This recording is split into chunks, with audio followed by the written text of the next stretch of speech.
This week on What's Good Cape Cod, we talk about a driven woman, a sweet treat for everyone, and local farmers markets. I'm Sarah Lapsley Martin. And I'm Katie Clancy. Welcome back to What's Good Cape Cod, where we show you Cape Cod through the eyes of a couple of locals. Every Tuesday, we drop a new video that tells you about a person, place, and thing we think you should know about. Yes, ma'am, that is true. And today, who is our person, Sarah? So our person is Marie Younger Blackburn. She is truly, she is just a powerhouse. She's driven, yes. She is driven. And she is a woman of many talents. She is a head chef at the College Light Opera Company. She's the sales and marketing manager at Black and White Catering. And since 2014, she's been the visionary and the event planner for Driven, which is Cape Cod's conference for women. So Driven, basically, their mission is a conference to inspire women through collaborative efforts and interactive experiences and participation. So it's really just to get all these women under one roof and share and inspire each other. I just think it's such an amazing thing. I personally haven't been yet, and I know it seems like something we should check out. Yeah, we should go to this. I don't think they're having it, this year. Of course, not last year, but it's going to be on our list of things to do because definitely. We're driven. We need to be there. Yeah. Yes. So Marie, we will be there soon. She's inspiring and a true asset to our community. She's served on so many committees like Cape Cod YMCA, Mashpee Housing Authority, Falmouth Housing Task Force, just to name a few. She lives in Falmouth. And so one thing that I thought was really cool, a few years ago, she was actually awarded the Unsung Hero Award, which is given to women, who don't make the news, but they make a difference. And I really couldn't think of anyone more deserving. Who gave her that award? It was the Massachusetts Commission of the Status of Women that gives out that award. And I mean, I just think I had never heard of the award, to tell you the truth, until I started looking her up. And what a great person to give it to. I mean, I just love to give into women who make the news, who don't make the news, but they make a huge difference. I love that. Right? Women don't make the news, but they make a difference. Yes. What a great award. Yeah. She is a true advocate for racial, social, and gender equality and the inclusion of people with disabilities. Mm-hmm. She hosts a Zoom show called Conversations That Matter. So look that up. That's awesome. Yeah. She's also a huge supporter of music and the arts. Mm-hmm.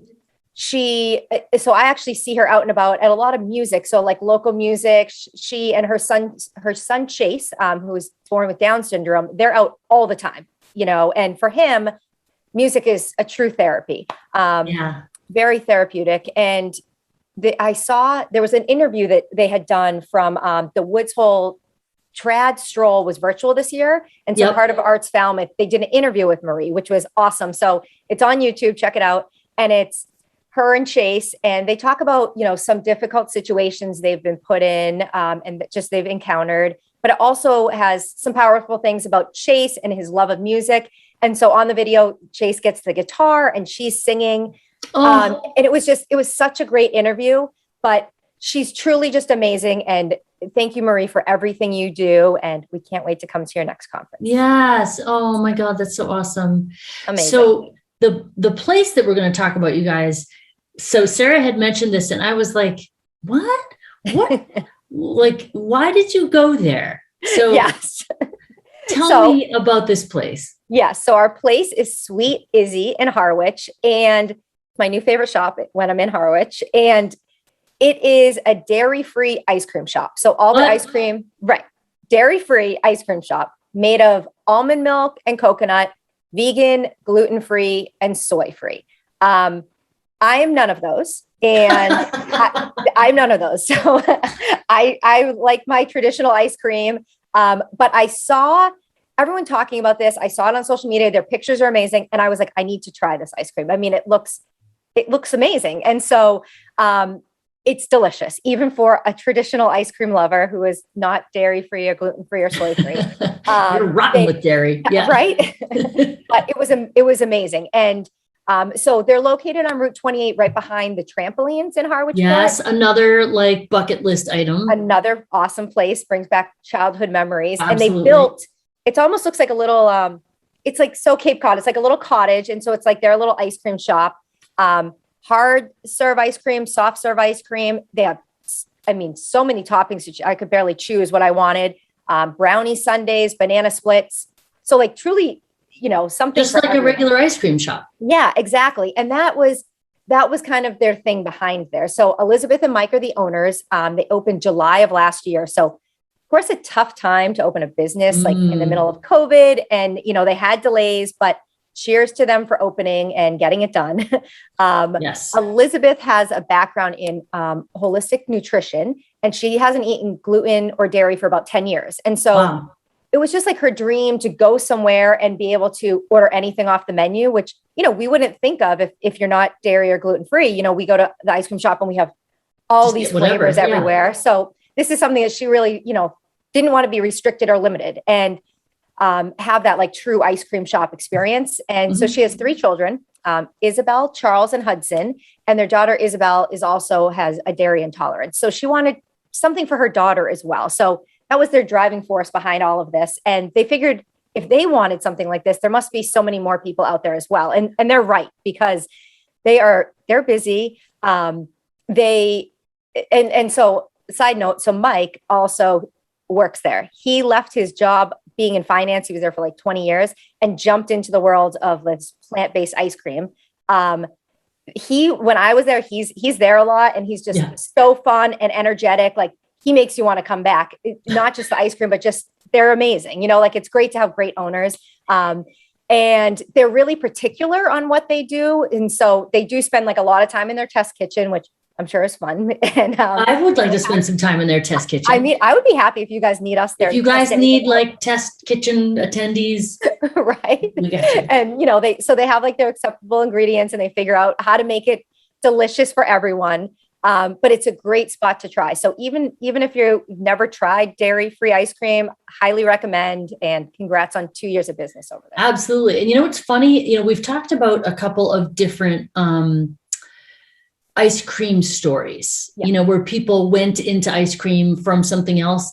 A lot of people went into ice cream from like really buttoned up business. And they're like, I am ice cream man. Get out of the finance and business industry. We're getting ice cream. You have to, having a business background is certainly helpful to run an ice cream business. Agreed. Well, you and your actually pretty healthy ice cream are over here, and I'm over here at the farmer's market. So this is our thing this week, is Cape Cod Farmers Market. And I love the fact that on the Cape, you can find a farmer's market almost every day of the week. And I bet there is one on that 7th day that I just don't know about. Yep.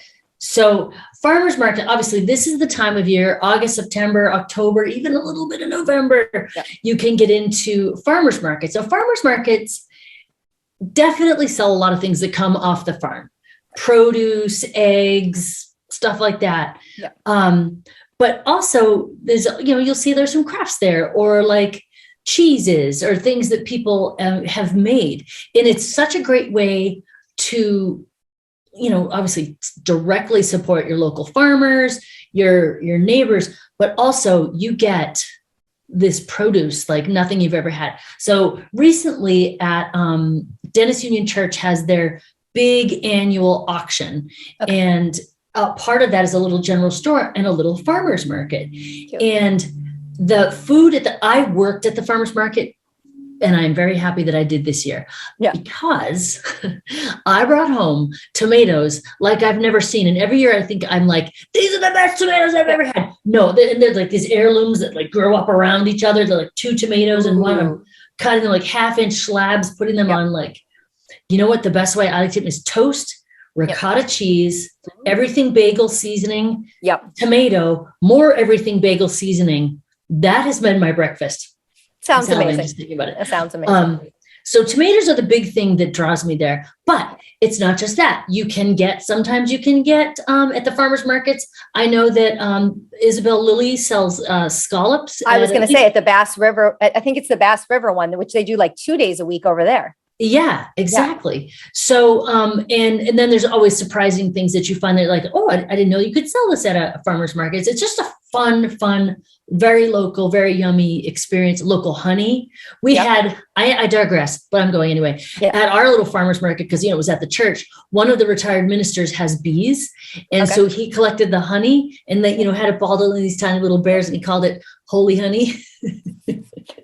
That's so cute. I thought that was really we go to the one in Osterville a lot. And you know what? We always get sucked in by like the baked goods, like Wash Ashore will be there. And like, and then there's like, so they'll have like cookies and cakes and pies. And then sometimes you'll have kettle corn there, which I'm a huge sucker for kettle corn. And, And the homemade like hummus. And I think you said cheeses and olives and things like that.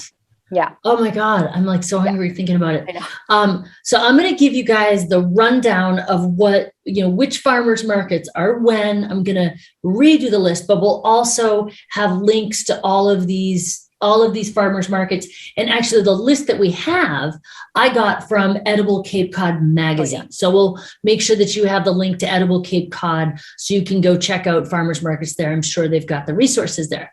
So on Mondays, it is in Truro, and theirs goes through the middle of September, and it's 8 to 12. On Tuesdays, go all the way to the other end of the Cape, go to Sandwich, and that is 10 to 1 at the Wing School. That goes through October, but also on Tuesdays, if you don't want to go all the way to Sandwich, you can go to Chatham, and that's just 3 to 6. In fact, you can do both. You can go to Sandwich, then in the afternoon, go to Chatham. And Chatham's goes through October. On Wednesdays, you can go to the Brewster Farmers Market. That's 3 to 6 in the afternoon in Drummer Boy. And you can also on Wednesdays go to Wellfleet. That is 8 to 12 in the morning. So Wellfleet in the morning, Brewster in the afternoon. Thursday, like we talked about, Bass River Fish Market. Fish Market. That was a restaurant that I used to work at. Yeah. Bass River Farmers Market. And they do have fish because they have the scallops there. So yes. That's true. Thursday seems to be the most popular farmers market day because we have 3 of them on Thursday. And that would be Bass River, Falmouth, and Harwich. So you can go to those and they all go through September, October. Friday is Osterville, like you mentioned.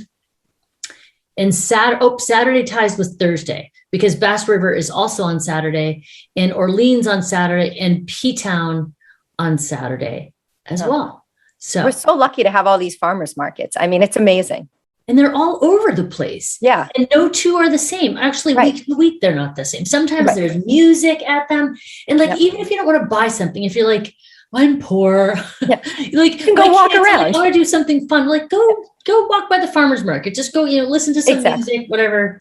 Yeah. It's just a really cool thing to do. So anyway, so we launch on Tuesday. So if you're watching this on launch day, you should go to Sandwich or Chatham and go check it out. Check out a farmer's market. Eat a tomato. Eat more tomatoes. All right. That is it for this episode. Now you know what's Good Cape Cod. If you're watching on YouTube, hit the subscribe button and hit the bell so you get notified the next time we drop a new episode. And if you're looking for more information for anything we talked about this episode, visit our website at whatsgoodcc.com.